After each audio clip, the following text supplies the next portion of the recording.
Hello, everyone. All right, I'm Rocco Million with Real Progressives. I want to explain the federal job guarantee real quick. First of all, our communities are crumbling. They're starved of human resources and infrastructure. We have idle capacity, productive. We have idle productive capacity. We only use about 73% of our industrial capacity. We target 5% unemployment. That's systemic intentional poverty.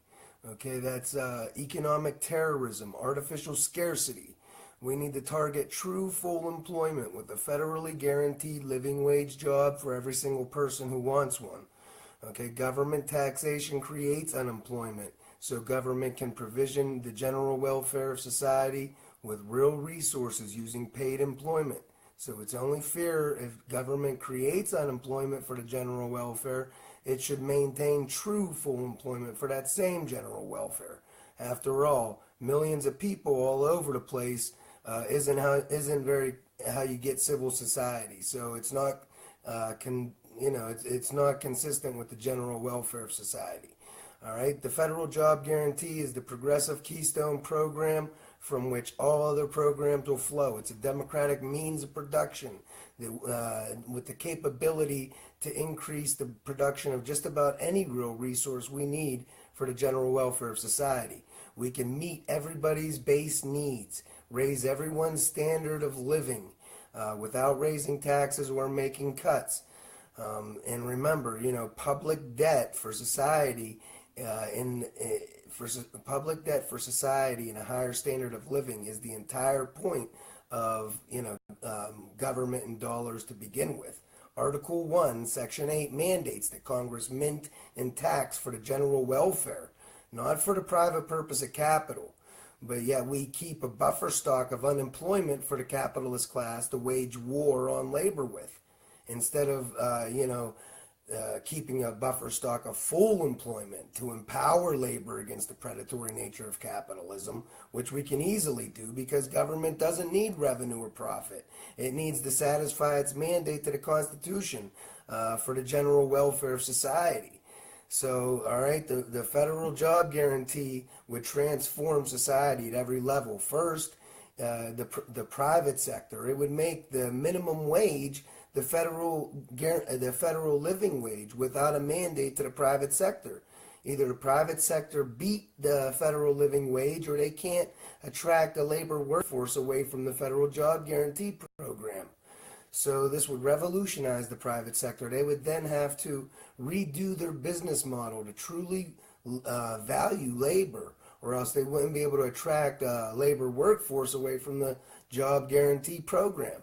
Okay, now second, the job guarantee program restores democracy. It fights things like gerrymandering.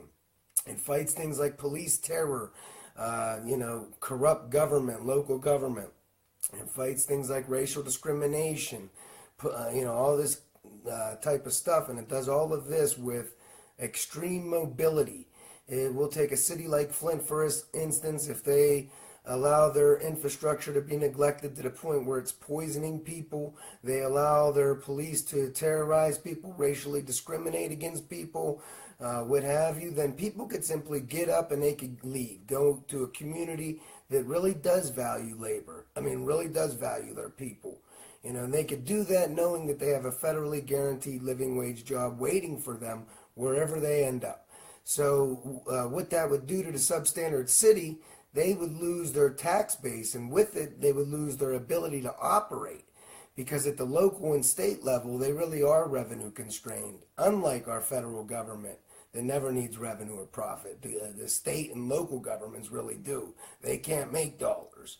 So they would have to work for their people. The local and state governments would then have to work for their citizens to keep them happy, or else they lose their tax base and their ability to operate. So this is very revolutionary. All right, and then it also even fights imperialism by ending the employer of last resort status that the military has.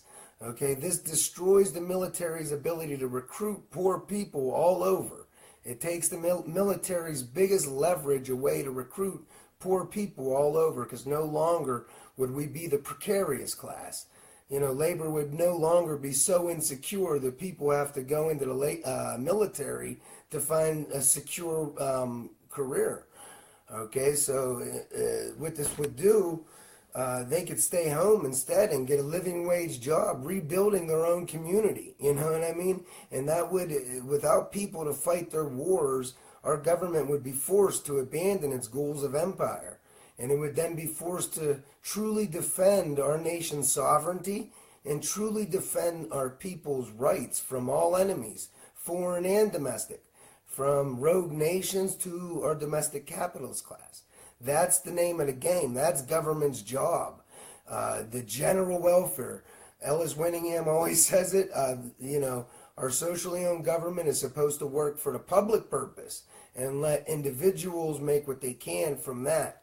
Our government is never supposed to work for the private purpose of individuals and force our society to make do with the scraps. That's fascism. It's a big part of fascism, guys. All right, so we own government. We have all the power. When labor unites in solidarity, all we have to do is put our hands in our pockets and the capitalist class is whooped. Okay, if labor would unite, we could simply stay home from work for one day. Watch government grind to a halt. Watch America grind to a halt. Go back to work the very next day, but have improved our ability to organize and shut shit down. Then we can leverage that capability to get our demands met. Okay, so we the people have all the power, always. We can make the 1% irrelevant. All right, we could take away the ruling class's power.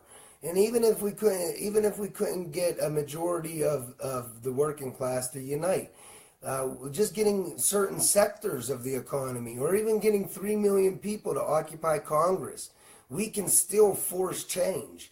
Okay, you get 3 million people to occupy Congress, there ain't much that D.C. police can do, or anybody. 3 million people, you're going to turn some heads. And if the government reacts violently to a peaceful protest, then you're going to get the rest of the country involved. So this is how change happens, man. We got to keep our nose to the grindstone and keep pushing and speak these ideas and put logic into, the conversation. Okay, thanks, guys.